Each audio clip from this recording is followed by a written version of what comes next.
إلا بالله العلي العظيم. حسبنا الله ونعم الوكيل، نعم المولى ونعم النصير. أعوذ بالله من الشيطان اللعين الرجيم. بسم الله الرحمن الرحيم. حمدا لك يا ذا الجود والإحسان والفضل والطول والامتنان، وصلاة وسلاما على من لا ينطق عن الهوى إن هو إلا وحي يوحى. حبيب قلوبنا وشفيع ذنوبنا وطبيب نفوسنا، مولانا ومولى الثقلين جد الحسن والحسين أبي القاسم المصطفى محمد. اللهم صل على محمد وعلى آله الذين أذهب الله عنهم الرجس وطهرهم تطهيرا. اللهم صل على محمد لا سيما على الإمام المنتظر والحجة الثاني عشر، واللعنة الدائمة الباقية على أعدائهم ومنكري فضائلهم ومسائبهم وغاصبي حقوقهم من الأزل إلى قيام يوم الدين. أما بعد، فقد قال سيدنا ومولانا أمير المؤمنين علي بن أبي طالب عليه الصلاة والسلام: إلهي وربي من لي غيرك أسأله كشف ضري. صلوات اللهم صل على محمد. عزیزان محترم، پروردگار عالم کا فضل ہے، اس کا کرم ہے، اس کا شکر ہے، اس کی حمد و ثنا ہے اس بات پر کہ اس نے ہمیں اپنے دسترخوان کرم پر دوبارہ سے سرفراز ہونے کی توفیق عطا فرمائی. شب جمعہ ہے اور ہر آن، ہر گھڑی، ہر لحظہ، ہر لمحہ پروردگار عالم نے اپنے بندوں کو وہ موقع عطا کیا ہے آج کی رات کہ جس میں خدا نے وعدہ کیا ہے کہ باقی ہفتے کے 6 دنوں میں اور راتوں میں جو رحمتوں کے نزول کا سلسلہ ہے، جو میرے کرم کا، فضل کا اور جو باران رحمت ہو رہی ہے خدا کی، اس کا جو سلسلہ ہے وہ اس شب اور کل کے آنے والے روز میں بڑھا دوں گا. یہ پروردگار عالم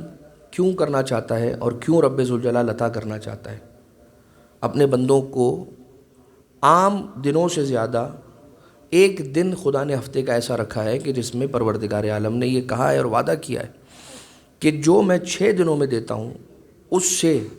1-2 گنا، 2-4 گنا، 100، 200، 1000 نہیں، پروردگار عالم یہ کہتا ہے کہ 6 لاکھ افراد کو ہر گھنٹے میں آتش جہنم سے آزاد ہونے کا پروانہ ملے گا. کسی نے چھٹے امام صادق آل محمد امام جعفر صادق علیہ السلام سے سوال کیا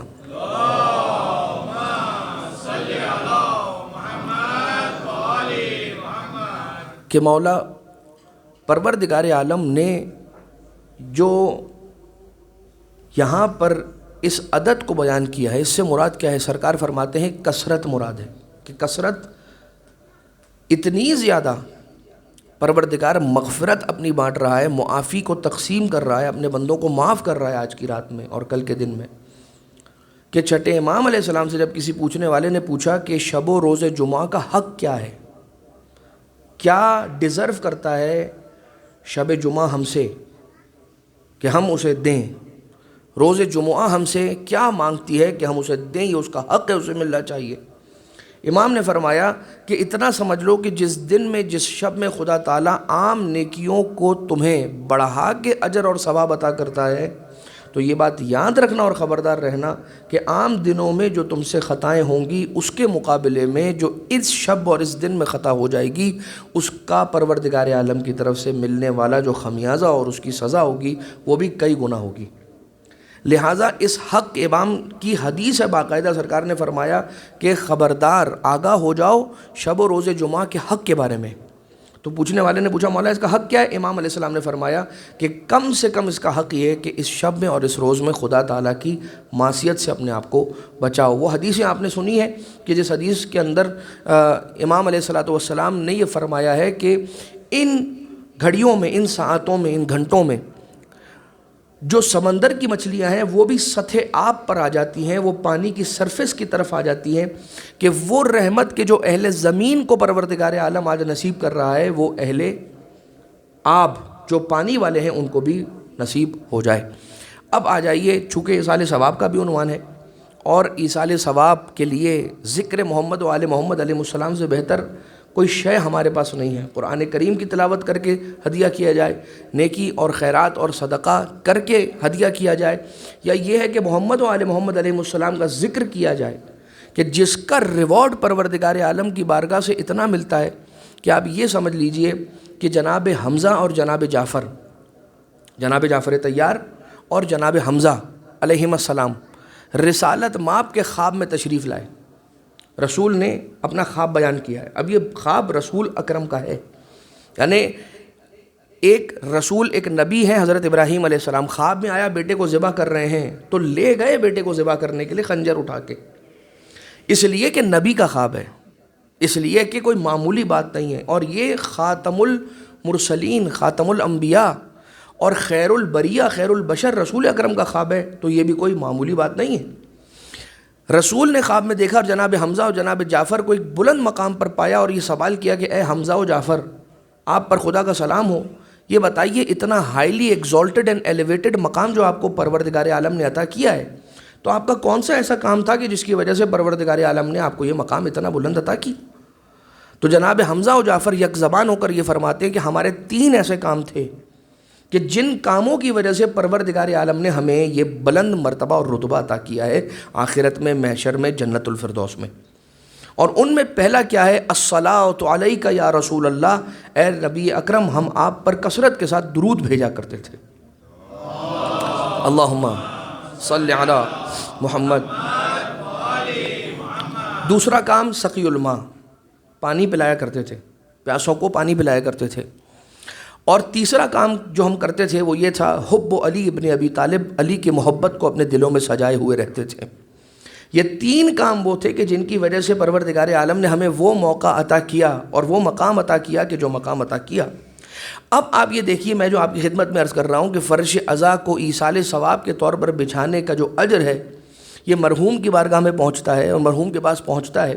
یہ ہم نے پچھلی مجلس میں جو ایصال ثواب کی تھی اس میں عرض کیا کہ چاہے انسان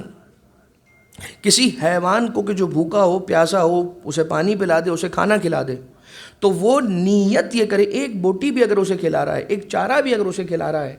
تو یہ نیت کر کے انسان اس عمل کو انجام دے کہ اس کا ثواب میں اپنے مرحومین کو ہدیہ کرتا ہوں، اس لیے کہ وہ اس کے ضرورت مند ہیں، انہیں اس کی ضرورت ہے۔ تو یہ سوچئے کہ وہ کام کی جو فرش عزا ہے کہ یہ تینوں وہ والے کام کہ جن کی وجہ سے حضرت حمزہ و جعفر علیہم السلام کو یہ بلند مرتبہ عطا ہوا، وہ فرش عزا میں آ کے ایسے سمٹ جاتے ہیں کہ جب بھی نام محمد و آل محمد آتا ہے تو ہم درود کی عبادت کو انجام دیتے ہیں، باہر سبیل ہوتی ہے اس میں پانی پلاتے ہیں، اور جب بھی نام علی ابن ابی طالب آتا ہے علی کے نام کا نعرہ لگا کر اپنی محبت علی ابن ابی طالب کا اظہار کر لیتے ہیں یا علی۔ لہٰذا یہ تینوں چیزیں مجلس عزا میں ایک ساتھ جمع ہو جاتی ہیں۔ اب آپ یہ دیکھیے کہ امیر المومنین علیہ السلام نے جو ہمیں دعا مانگنے کا ڈھنگ سکھایا ہے، دعائے کمیل کی جب بات ہو رہی ہے، اس لیے کہ جب دعا کی بات ہوگی مولا سید سجاد علیہ السلام کی صحیفہ سجادیہ کو کھولیں گے تو وہاں پر آپ کے پاس عنوان کے اعتبار سے، یعنی آپ سوچئے کہ آپ کو کس موضوع پر دعا چاہیے، وہ دعا صحیفہ سجادیہ میں موجود ہے، یعنی کس بارے میں آپ کو دعا مانگنی ہے۔ آج آل محمد علیہ السلام کے چاہنے اور ماننے والوں کے پاس الفاظ کی کمی نہیں ہونی چاہیے جب وہ بارگاہ ایزدی میں اللہ کی بارگاہ میں ہاتھ اٹھاتے ہیں 10 بدعا ہوتے ہیں، تو انہیں یہ نہیں سوچنا چاہیے کہ میں کیا مانگوں. یعنی میں آج تک جن الفاظ کا استعمال کرتا ہوں، اے خدا رزق میں برکت عطا فرما، اے خدا یہ عطا کر دے، یہ عطا کر دے، یہ عطا کر دے. تو اگر انسان یہ چاہتا ہے کہ کبھی اس سلیقے سے بارگاہ الہی میں جائے، جیسے انسان کسی بڑی بارگاہ میں جاتا ہے، کسی بڑے دنیاوی منصب رکھنے والے شخص کے پاس جاتا ہے، تو وہاں جا کر یہ تو تقاضا نہیں کرتا نا کہ مجھے آلو اور ٹماٹر اور بینگن چاہیے، چھوٹی سی چیز نہیں مانگتا. وہ جاتا ہے تو اس کے مقام اور مرتبے کا خیال کرتا ہے، اور جب بات کرتا ہے تو یہ سوچ کر بات کرتا ہے کہ میں جب زبان کھولوں تو کوئی ایک لفظ ایسا نہ ہو کہ جو ہلکا نکل آئے. تو اس کے لیے آپ کو پریشان ہونے کی ضرورت نہیں ہے. آل محمد علیہ السلام آج سے کئی سال پہلے یہ بات جانتے تھے اور ہمیں عطا کر گئے وہ خزانہ، دعاؤں کا خزانہ. لیکن یہ ایک دعا جو دعائے کمیل ہے، اس میں ایک جملہ جو ہم نے پچھلی مرتبہ آپ کی خدمت میں عرض کیا کہ لا یمکن الفرار من حکومتک. اے مولا، مولا کون؟ علی کا مولا. علی مولا جسے مولا کہہ رہا ہے، مولا یا مولا یا مناجات امیر المومنین میں، انت الرب وانا المربوب، انت الخالق وانا المخلوق، انت الرازق وانا المرزوق، انت القوی وانا الضعیف. وہ رب ارباب، رب ذوالجلال، اے خدا لا یمکن الفرار من حکومتک، تیری حکومت سے فرار ممکن نہیں ہے. تیری حکومت سے فرار ممکن نہیں ہے کا مطلب یہ ہے کہ دنیا میں کوئی ایسا کونا نہیں ہے کہ جہاں پر تیری سرویلنس کا کیمرہ نہ لگا ہوا ہو. کوئی ایسی جگہ نہیں ہے کہ جہاں میں تجھے پکاروں اور تو مدد کے لیے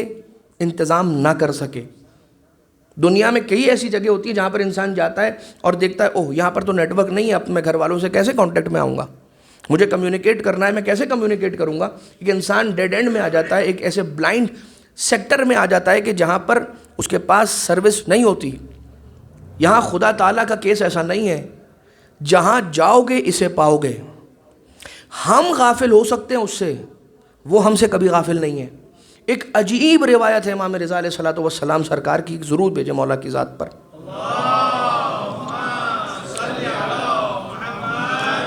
مولا یہ فرماتے ہیں کہ میں اپنے بندے کے ساتھ بالکل وہی سلوک کرتا ہوں کہ جو وہ مجھ سے امید رکھتا ہے. میرے بارے میں میرا بندہ جو سوچتا ہے کہ میں جیسا ہوں، میں اسے ویسا بن کر دکھاتا ہوں. اگر وہ میرا بندہ یہ سوچتا ہے کہ مجھے یہ پروردگار عالم کی بارگاہ سے نہیں ملے گا، میں نے مانگا ہے مجھے ملے گا ہی نہیں ملے گا. دعا کی شرائط میں سے ایک شرط ہے کہ جب دعا کر لو، دعا مانگ لو، اس کے بعد یقین رکھو کہ تمہیں ملے گا، اس لیے کہ یہ دیکھو کہ کس سے مانگ رہے ہو، سوال کس سے کیا ہے. لہٰذا اگر انسان پروردگار عالم سے کسی پازیٹیوٹی کی امید رکھتا ہے، اسے وہ ملتا ہے. اور اگر انسان کسی نیگیٹیوٹی کا سوچتا ہے تو اسے وہی ملتا ہے. خدا تعالیٰ کا یہ وعدہ ہے، تم مجھ سے جیسا گمان رکھو گے میں اس گمان کو پورا کر کے دکھاؤں گا. یعنی خدا یہ کہنا چاہ رہا ہے کہ تم کم سے کم کچھ نہیں کر سکتے، میرے بارے میں اچھا گمان تو رکھو. مجھے عام ان لوگوں کی طرح سے نہ سمجھو کہ جو بہانے تلاشتے ہیں انسان کو رسوا کرنے کے یا ان کی باتوں کو پورا نہ کرنے کے. آج جو جملہ ہے وہ جملہ یہ ہے کہ الہی و ربی ملی غیرک، اے پروردگار میرا تیرے سوا اور کون ہے. اسألہ کشف ضری، میں جس کے سامنے اپنی مشکل کو کھولوں.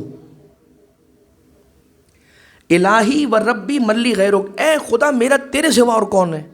جس کے سوا میں وہ مٹھی کے جو میری بند ہے اسے میں کھولوں. یعنی جو میری مشکل ہے، جو میری پریشانی ہے، جس مشکل میں میں گرفتار ہوں، وہ میں کس کے سامنے رکھوں. امام علیہ الصلوۃ والسلام سرکار امیر المومنین علیہ السلام فرماتے ہیں کہ بندے سے مانگنا عجیب ہے. اگر دے دیا تو احسان کرے گا اور نہ دیا تو تمہیں شرمندگی ہوگی. اور خدا تعالیٰ سے طلب کرنا اور مانگنا اس لیے عظیم کام ہے کہ اگر دے دیا تو شکر ہے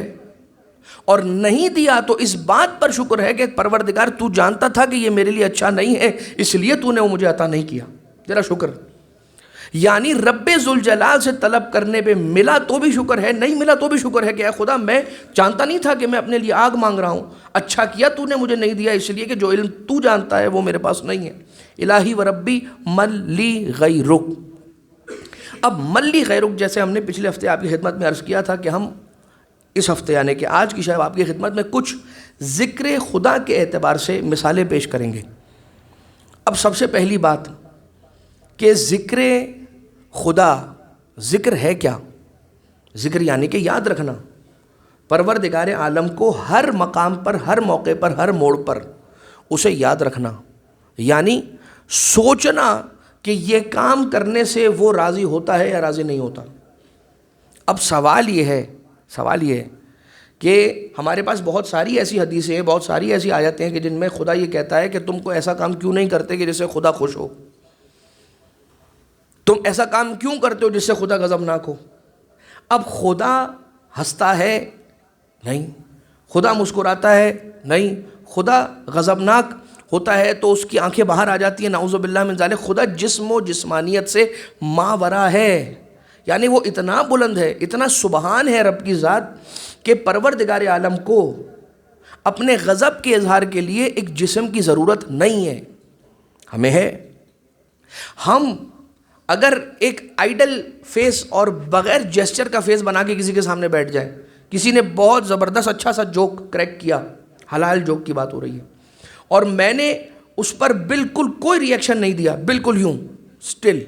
تو کوئی سمجھے گا کہ بھائی یہ مریض ہیں، بیمار ہیں یہ، کہ جن کے چہرے پہ کوئی جیسچر نہیں آتا، یا تو بندہ اتنا گھبرایا ہوا ہے کہ کانگو کی سرزمین پہ اگر مسکرا بھی دیا تو ادھر کوئی فتویٰ لگ جائے گا، میرے پیچھے کوئی بات ہو جائے گی، یا پھر انسان یہ سوچتا ہے کہ احتیاط، بہت ساری فیکٹرز ہوتے ہیں انسان کے اس طرح کے انسٹل انسان کے کوئی جیسچر نہ ہونے کی وجہ سے۔ تو آپ یہ سوچیے کہ پروردگار عالم کو اس بات کی ضرورت نہیں ہے، لیکن بندے محتاج ہیں، اور بندوں کی محتاجی کی وجہ سے خدا کا فضل یہ ہے کہ وہ اپنے غضب کو لوگوں پر ظاہر کرنے کے لیے کوئی میڈیم رکھے، اپنی خوشی کو ظاہر کرنے کے لیے لوگوں کے سامنے کوئی میڈیم رکھے۔ جیسے مثال کے طور پر اگر الیکٹریسٹی ہے نہیں ہے، جنریٹر چل رہا ہے، مجھے کیسے پتہ چلے گا کہ مجھے جنریٹر کب بند کرنا ہے اگر اس کے اندر آٹومیٹک آن آف کا سسٹم نہیں ہے؟ تو مجھے کیسے پتہ چلے گا کہ اب مجھے اٹھ کر جانا ہے اور جنریٹر کو بند کرنا ہے؟ کوئی آپ لائٹ لگاتے ہیں جس سے پتہ چل جاتا ہے کہ وہ جو گورنمنٹ کی لائن ہے وہ آ گئی ہے اس کی بجلی، یا آپ کوئی بیل لگاتے ہیں اس کے اندر کے جو رنگ کرتی ہے جس کی وجہ سے آپ کو یہ پتہ چل جاتا ہے کہ وہ لائٹ آ گئی۔ خدا تعالیٰ نے اپنے غضب اور اپنی خوشی کے اظہار کے لیے اپنے حبیب کی زبانی یہ بتایا ہے کہ اے حبیب مدینے والوں کو بتا دو، اس لیے کہ آپ کا کہا ہوا حدیث بن کے قیامت تک سفر کرنے والا ہے، اور قیامت تک آنے والے لوگوں کو یہ بات پتہ چلنا چاہیے کہ فاطمۃ بضعۃ منی من آذاہا فقد آذانی ومن آذانی فقد آذ اللہ۔ فاطمہ میرا ٹکڑا ہے، جس نے اسے خوش کیا اس نے خدا کو خوش کیا، جس نے اسے ناراض کیا اس نے خدا کو ناراض کیا۔ اسی لیے علماء یہ کہتے ہیں کہ اگر تم اپنے اندر دیکھنا چاہتے ہو کہ ایمان کی کوئی رمق، کوئی جھلک، کوئی کرنٹ، کوئی چنگاری باقی ہے تمہارے اندر، اس بات کا امکان ہے کہ اگر بھٹک بھی چکے ہو تو صحیح راستے پہ آنے کا پاسبلٹی اور امکان ہے، تو یہ دیکھو اپنے دل میں جھانک کر کہ تمہارے دل میں نبی کی بیٹی کی محبت سانسیں لے رہی ہے یا دم توڑ گئی ہے، یہ دیکھو۔ اب آئیے، الہی و ربی ملی غیرک اسألہ کشف ضری والنظر الی فی امری، کہ میں کس کی طرف دیکھوں؟ اب خدا جسم و جسمانیت نہیں رکھتا، تو کوئی تو ایسی بارگاہ ہو کہ جس کی طرف جانے سے یہ کہا جائے کہ میں خدا کی بارگاہ میں آ گیا، جس نے اگر مجھے دیکھا تو میں یہ کہوں کہ خدا کی نظر کرم مجھ پر پڑ گئی، اگر اس نے اپنا ہاتھ میری طرف بڑھا دیا تو میں یہ کہوں کہ یہ اللہ کا ہاتھ میری طرف بڑھ گیا ہے، اگر اس سے میں نے کچھ سنایا ہے تو یہ کہا جائے کہ اس اللہ کے کانوں نے یہ سنا ہے، اگر اس کی زبان سے کچھ نکل جائے تو یہ کہا جائے کہ لسان اللہ کی زبان سے نکلا ہے۔ تو ایسی ایک ہستی کا ذکر آپ کی خدمت میں عرض کرنے کے لیے ایک مختصر ترین انداز میں وہ مشہور و معروف واقعہ کہ جو آپ نے بار بار شاید سن رکھا ہوگا کہ کعبے کا چکر کاٹتے ہوئے امیر المومنین علیہ السلام نے طواف کے دوران ایک شخص کو دیکھا کہ وہ مسلمانوں کی ناموس پر، خواتین پر، مسلمان عورتوں پر بری نگاہ ڈال رہا تھا۔ مولا کائنات علیہ السلام نے ایک چکر میں اسے منع کیا، دوسرے چکر میں دیکھا پھر وہی حرکت کر رہا تھا، مولا نے پھر اسے منع کیا، پھر آقا نے دیکھا کہ وہ وہی منع کرنے کے باوجود اسی گناہ کا ارتکاب کر رہا ہے، تو سرکار امیر المومنین علیہ السلام نے جب اتمام حجت ہو گیا، جتنی مرتبہ مولا کائنات علیہ السلام کو مناسب لگا آقا نے اسے بیان کیا، اس کے بعد جب اتمام حجت ہو گیا سرکار امیر المومنین علیہ السلام نے جا کر اس کے چہرے پر ایک تماچا رسید کیا۔ جب اس کے چہرے پر تماچے کا نشان بن گیا تو اب یہ آیا قاضی وقت کے پاس، جسٹس کے پاس، چیف جسٹس کے پاس، اور آ کر کہا کہ مدینہ کے قاضی صاحب علی نے مارا ہے، تو اب یہ کیسے فیصلہ کریں گے آپ، کیا دیت علی کو دینا پڑے گی یہ تو میں بتاؤں گا۔ قاضی نے یہ کہا کہ فکر نہیں کرو، مدینہ منورہ میں مجھ قاضی کو بھی کوئی فیصلہ کرنے میں مشکل ہوتی ہے تو میں جسے بلاتا ہوں وہ علی کی ذات ہے، لہٰذا فکر نہیں کرو، تم یہ نہیں سمجھو کہ میں فیصلہ سناؤں گا، بلاؤ جا کر علی کو، اور یہ اب علی سے پوچھا جائے گا کہ علی نے تمہیں تماچا کیوں مارا، اس لیے کہ تماچا کسی عام شخص نے نہیں مارا ہے، کسی ایک دکاندار نے نہیں مارا ہے، کسی بقال نے تمہیں تماچا نہیں مارا ہے، تماچا علی ابن ابی طالب نے مارا ہے۔ لہٰذا مولا کائنات علیہ السلام کو بلایا گیا، امیر المومنین علیہ السلام نے یہ فرمایا کہ یہ مسلمانوں کی ناموس پر بری نگاہ ڈال رہا تھا، میں نے اسے سمجھایا 1 بار 2 بار 3 بار، یہ نہیں سمجھا، اس کے بعد میں مجبور ہو کر اسے تماچا مارا۔ مسلمانوں کی عزت و ناموس ہی باقی نہ ہو، مکہ مکرمہ جیسے شہر میں مسجد الحرام جیسے جگہ پر اور خانہ کعبہ کے طواف کے دوران تماچا مار دیا میں نے۔ اب جو کہنے والے تھے اور جو آس پاس لوگ تھے انہوں نے جو لفظ کہا وہ میں آپ کی خدمت میں عرض کرتا ہوں تاکہ ہمیں وہ بارگاہ پتہ چل جائے کہ اگر ہم نے اس بارگاہ میں خود کو پہنچا لیا تو یہ یقین ہو جائے کہ ہم اس دروازے پر آ گئے کہ جو اللہ کی عطا کا دروازہ ہے۔ کہنے والے نے کہا کہ اب اس میں کیا فیصلہ کروں، اللہ کی آنکھوں نے تجھے دیکھا ہے، اللہ کے ہاتھ نے تجھے مارا، یعنی کہ لقد رآک عین اللہ ولطمک ید اللہ۔ اب کچھ خطبہ ہیں انہوں نے یوں کہا کہ عین اللہ نے دیکھا، ید اللہ نے مارا، تو رضی اللہ کیا کرے گا؟ لیکن امیر المومنین علیہ السلام کی بات کہ سرکار یہ فرما رہے ملی غیرو، خدا کو انسان ہر وقت یاد رکھے، تو اب خدا کو جو انسان یاد رکھے گا اس کے لیے جو لفظ استعمال کیا جاتا ہے وہ ہے ذکر۔ ہم نے پچھلے مجلس میں آپ کی خدمت میں مثال دی تھی سیٹ بیلٹ کی، کہ جب انسان ہائی وے کا سفر اختیار کرتا ہے اور اگر اس نے سیٹ بیلٹ پہنا ہو تو یہ سیٹ بیلٹ پہننا اس کے پولیس کے خوف کا اظہار ہے کہ کوئی کیمرہ ہے جس کے پیچھے ایک پولیس مین بیٹھ کے دیکھ رہا ہے، یا فائن ہے اور فائن لگانے والا بھی کوئی پولیس والا ہی ہے۔ تو اگر انسان یا پولیس نہ بھی کہہ رہا ہو، اگر اس نے صرف سیٹ بیلٹ لگایا ہوا ہے تو یہ اس بات کی علامت ہے کہ وہ یاد پولیس میں ڈوبا ہوا ہے۔ اسی طرح سے اگر کوئی انسان صرف زبان سے یا اللہ نہیں کہہ رہا، لیکن جب کسی مومن کے دل آزاری کی بات آتی ہے وہ اپنی زبان کو روک لیتا ہے، یہ جو اس کے ذہن میں بات آئی کہ میں یہ کہہ سکتا تھا، کہہ دیتا، میں تو کہہ دیتا، خوش ہو جاتا، ہاں میں نے موقع جانے نہیں دیا، بول دیا، لیکن اس سے اس کے دل پر جو چوٹ لگتی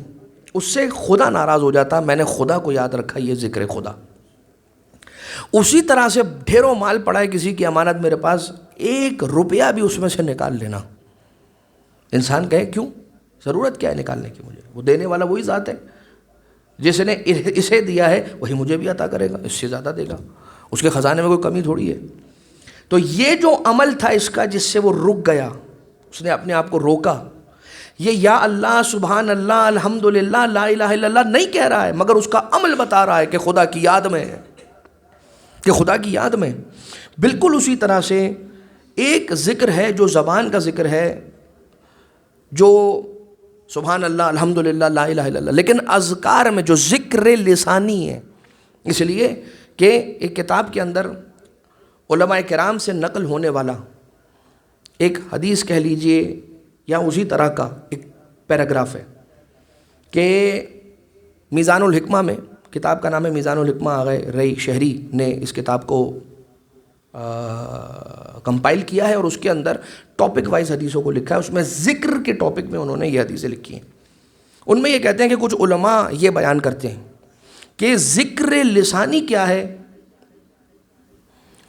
لسان کا ذکر یہ ہے کہ انسان پروردگار عالم کو یاد رکھے،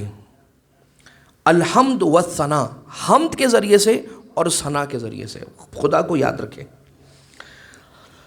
ذکر اللسان الحمد والثنا، ذکر النفس الجہد والعنا، نفس کا جو ذکر ہے، ایک ذکر ہے جو زبان کرتی ہے، ایک ذکر ہے جو انسان کا نفس کرتا ہے۔ جو نفس انسانی ذکر خدا کرتا ہے وہ ویسا نہیں ہوگا جو زبان سے نکلنے والا ذکر ہوگا۔ یہ کیا ہے انسان کے نفس کا ذکر؟ کہ وہ خیر اور نیکی کے کاموں کے لیے اپنے آپ کو تھکائے گا، اٹھے گا، کوشش کرے گا۔ دو مومنین میں خدا نخواستہ کوئی لڑائی ہو گئی، بدمزگی ہو گئی، جائے گا، اٹھے گا، اپنی جگہ چھوڑے گا، اور یہ نہیں سوچے گا کہ کوئی کیا سوچے گا، اور یہ نہیں سوچے گا کہ اس نے، میں جب اسے منانے کے لیے جاؤں گا تو مجھے دھکا دے دے گا، یہ نہیں سوچے گا۔ وہ یہ کوشش کرے گا، اس لیے کہ اپنے نفس کو ذکر الہی کے اندر مشغول رکھنے کا یہ طریقہ ہے کہ وہ اس طرح کی کسی نیکی کے لیے اپنے جسم کو تھکائے۔ ایک بات، ذکر الروح الخوف والرجا، ذکر القلب الصدق والصفا۔ لیکن جو زبان کا ذکر ہے اس میں جو سردار ذکر ہے وہ کون سا ذکر ہے؟ وہ وہی ذکر ہے جو آج کی شب اور کل کے دن میں انجام دینے کا سب سے زیادہ ثواب ہے، یعنی کہ محمد و آل محمد علیہ السلام پر درود کی عبادت۔ اللہم صلی علی محمد و آل محمد۔ اب کوئی سوال کر سکتا ہے کہ مولانا what is the logical reason behind this, کہ اللہم صلی علی محمد و آل محمد کا جو ذکر ہے، یہ جو درود کے پڑھنے کا جو ذکر ہے، یہ ذکر اذکار لسانی میں سب سے بادشاہ اور سب سے بہترین ذکر ہے۔ جواب یہ ہے کہ ایک سبحان اللہ ذکر ہے، ایک اللہ اکبر ذکر ہے، ایک لا الہ الا اللہ ذکر ہے، لیکن کہیں یہ نہیں ملے گا کہ خدا یہ کہتا ہے الحمدللہ۔ خدا سبحان اللہ پڑھتا ہے، خدا لا الہ الا اللہ کہتا ہے، اس نے تعلیم دے دیا ہے، بندوں کو سکھا دیا ہے،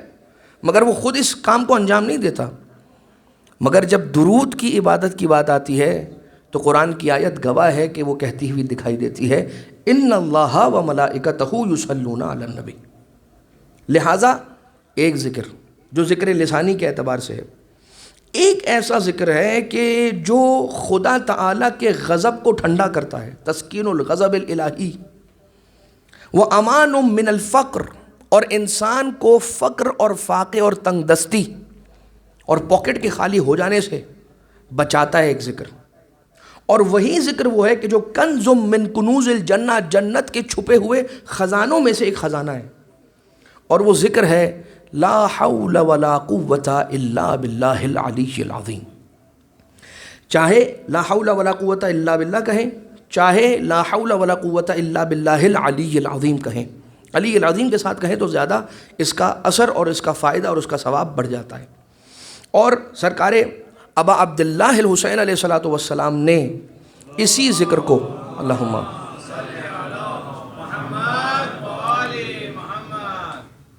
کہ امام معصوم علیہ السلام فرماتے ہیں کہ اگر اس ذکر کو مکمل کرنا چاہتے ہو، اسے کمال تک لے جانا چاہتے ہو،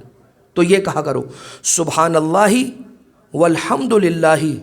ولا الہ الا اللہ واللہ اکبر ولا حول ولا قوت الا باللہ العلی العظیم۔ تو یہ ایک مکمل ایک پیکج ہو جائے گا کہ جو اور زیادہ جس کا فائدہ ہوگا۔ مگر اذان محترم عاشور کا دن تھا، اور ابا عبداللہ الحسین علیہ السلام میدان کربل میں اس خدمت کو انجام دے رہے تھے کہ جو اپنے نانا سے کیے ہوئے وعدے کو پورے کرنے کی خدمت تھی۔ اور جب جنگ کے لیے جاتے تھے یا جب میدان کی طرف جاتے تھے، اور جیسے امام حسین علیہ السلام، جب امام حسین علیہ السلام کی جو رخصت ہے نا، بزرگ علماء اور مراجع نے یہ وصیت کی ہے کہ میرے جنازے کو جب تیار کر دو غسل کفن دے کر تو رکھ دینا، نماز جنازہ پڑھنے سے پہلے امام حسین کی رخصت پڑھنا، پھر جب دفنانے کے لیے لے جانا تو قبر کے داہنے پر پہنچ کر رکھ دینا میرے جنازے کو، پھر امام حسین علیہ السلام کی رخصت پڑھنا، مجھے قبر میں اتار دینا، قبر کو بند کرنے سے پہلے پھر امام حسین کی رخصت پڑھنا۔ مجھے نہیں معلوم ایسا کیا ہے حسین کی رخصت میں، مگر ایک جملہ ضرور روایت میں یہ ملتا ہے کہ جب حسین خیمہ گاہ سے چلے تھے تو خیمے سے پہلے باہر آنے کا جو مرحلہ تھا وہی اتنا کٹھن تھا. پہلے خیمے ہیں، خیمے کے باہر چادر خیمہ ہیں، خیمے کے فوراً باہر میدان کربلا نہیں ہے. ایک بڑی چادر خیمہ ہے، بیبیوں کا پردہ دیکھ رہے ہیں کہ چادر خیمہ میں بیبیوں کے پردے ہیں، کے خیمے ہیں، اور جو امام کے انصار ہیں چادر خیمہ سے باہر ہیں 3 جانب، لیکن 2 جانب. لیکن عزیزو جب حسین خیمے سے باہر آئے اور چادر خیمہ کے اندر تھے تو بیبیوں کی 2 جانب صفیں بنی اور درمیان سے حسین ابن علی نے وداع کرنا شروع کیا. اور روایت یہ کہتی ہے کہ بیان کرنے والی کسی اہل حرم کی بیوی نے یہ بیان کیا ہے کہ حسین کا خیموں سے رخصت ہونے کا منظر ایسا نہیں تھا کہ فقط حسین جا رہے تھے، ایسا لگ رہا تھا کہ حسین کا جنازہ ہے کہ جو بیویوں کے درمیان سے خود چل کر قتل گاہ کی طرف جا رہا. مگر ہاں عزیزو، یہی وہ حسین ہے کہ جب بیبیوں کے دل بے چین ہوتے تھے تو جاتے جاتے ایک مرتبہ لڑتے لڑتے پھر خیموں کی طرف آتے تھے، فرماتے تھے لا حول ولا قوت الا باللہ العلی العظیم. بیبیاں کو پتہ چل جاتا تھا ابھی ہمارا وارث و والی زندہ ہے، مگر یہ لا حول ولا قوت کی آواز ایک مرتبہ آنا بند ہوئی. ارے سرخ و سیاہ آندیاں چلنا شروع ہوئیں، کربلا کی زمین کو زلزلہ آیا. ایک مرتبہ تلہ زینبیہ پر بہن نے کھڑے ہو کر دیکھا، شمر سینہ حسین پر سوار ہے، سر و تن میں جدائی ہوئی، سر حسین کربلا کی فضاؤں میں بلند ہوا، لہراتی ہوئے زلفیں تھی، زخمی پیشانی تھی، داڑھی خون میں بھری ہوئی تھی. حسین کے چہرے کو دیکھ کر مدینہ کا رخ کر کے زینب نے یہ بین کہے، نانا کربلا تمہارا لال مارا گیا. الا ولعنت اللہ علی القوم الظالمین وسيعلم الذین ظلموا وعلى محمد ای منقلب ینقلبون. پروردگارہ تجھے واسطہ ہے محمد و آل محمد کا ہمارے اس توسل کو اپنی بارگاہ سے مقبول و منظور فرما. بار الہ تجھے واسطہ محمد و آل محمد علیہ السلام کا جتنے بھی مرحومین ہیں تمام کی مغفرت فرما. خاص طور سے جس مرحوم کی ایصال ثواب جن مرحومہ کی ایصال ثواب کے عنوان سے اس مجلس عزا کو منعقد کیا گیا ہے، ان مرحومہ کو اس مجلس کا ثواب ایصال فرما. پروردگارہ ان کی قبر کو جنت کے باغوں میں سے ایک باغ قرار فرما. انہیں جوار جناب زینب کبریٰ جناب زہرا سلام اللہ علیہ میں جگہ عنایت فرما. ایک سورہ فاتحہ کی تلاوت کی گزارش ہے مرحومہ دولت بانو بنت رجب علی کی روح کے لیے. بسم اللہ الرحمن الرحیم، الحمدللہ رب العالمین الرحمن الرحیم مالک یوم الدین.